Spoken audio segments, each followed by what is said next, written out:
Question number 4, 5, -2, 6, 4 এবং 7, -2 বিন্দুগুলি সমদ্বিবাহু ত্রিভুজের শীর্ষবিন্দু কি পরীক্ষা করো।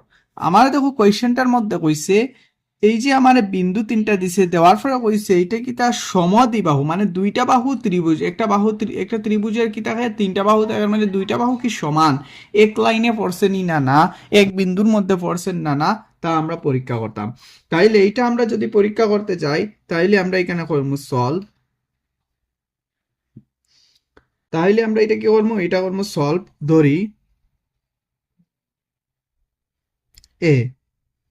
এ আমি ধরে নিব 5 -2, বি আমি ধরবো 6 4, সি আমি ধরবো 7 -2।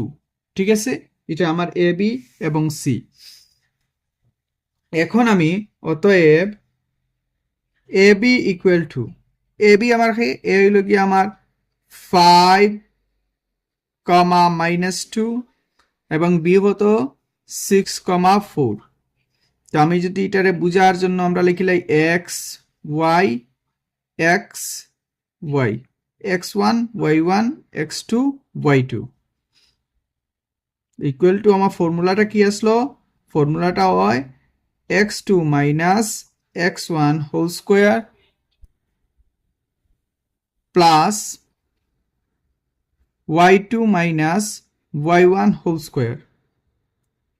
এটা যদি আমি সমাধান করি x2 আমার কত 6 -x1 হইব গিয়া 5 হোল স্কোয়ার প্লাস y2 আমার কত y2 আমার দেখা যার 4 মাইনাস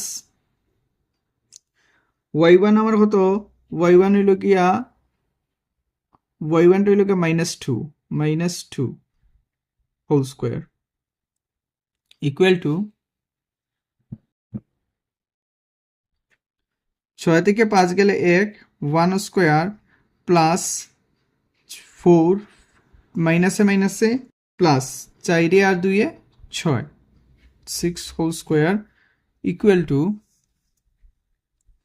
1 আর স্কোয়ার করলে 1, 6 আর স্কোয়ার 6 36 ইকুয়াল টু 36 রেখে 37 37 একক। তা আমি কি পাইছি, একটা পাইছি 37 একক। ঠিক আছে, এখন অন্য বাহুটার আমি দেখি আরো একটা বাহুরে দেখুন, এটা একটা বাহু হইলো এ বি, একটা বাহু ত্রিভুজের, যেমন ত্রিভুজ একটা এখানের মধ্যে আছে যেমন A B C, A B বাহুরে যেমন আমরা দেখলাম এ বি বাহু, এই বাহুটার মান আমরা এখন বাইর করছি 1 নম্বরে এ বি বাহু। এখন আমরা বাইর করবো দেখি নিব বিসি বাহু, BC A B R BC ও দুটা যদি সমান হয়ে যায় তাইলে কি হয়ে যাব, আমরা অঙ্কটা সমান হয়ে আমরা পরীক্ষা করে নিলাম না। অতএব এখন আমি কি চেক করবো, বিসি রে চেক করবো। আচ্ছা, আমার বি বাহুর মান কত আসলো দেখো 6, 4 এবং আমার সির মান আসলো 7, -2 7, -2। তো চলো আমরা একে চেক করি, এটা আমার যদি এক্স হয়, এটা আমার ওয়াই হয়, এটা আমার এক্স হয়, এটা আমার ওয়াই হয়, এটা x1, এটা y1 x2 y2। ঠিক আছে, চলো আগে দিকে যাই। আগে দিকে গেলে আমরা প্রথমে কি করবো, আমরা ফর্মুলাটা ড্র করবো। আমার ফর্মুলাটা কি হইব x2 - x1 whole square plus y2 - y1 whole square equal to, according to formula আমি নাম্বারটা বসাই দিব। দেখো ফর্মুলা এক্সামে না লিখলে চলে, তোমরা ফর্মুলাটা বোঝার জন্য আমি বারবার ফর্মুলাগুলো দিয়ে দিই। ঠিক আছে, যাতে জিনিসগুলা ইয়াদ থাকে, মেমোরাইজ থাকে, ইয়াদ থাকে কোন জায়গাতে কোন জিনিসটা আইলো। x2 দেখো x2 মান আমার কত 7 x2 মাইনাস x1 আমার কত, x1 হইল গিয়ে আমার 6।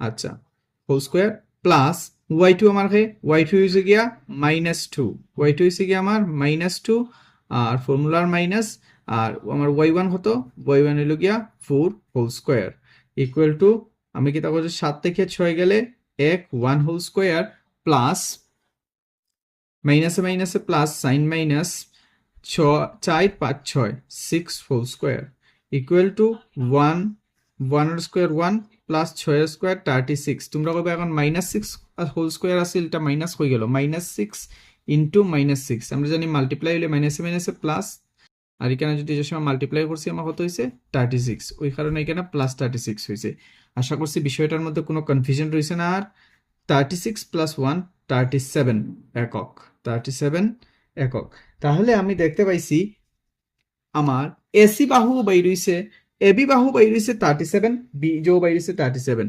অতএব AB equal to BC AB আর বিসি কি হইছে সমান তো আমি বুঝতে পারছি দুইটা বাহু সমান আমি কি তা কইতে পারবো তখন সুতরাং সুতরাং ত্রিভুজ এবিসি একটি ত্রিভুজ এবিসি একটি সমবাহু ত্রিভুজ একটি সমবাহু ত্রিভুজ শেষ বুঝা গেছে আশা করছি বিষয়টা খুবই সহজ ছিল ম্যাথটা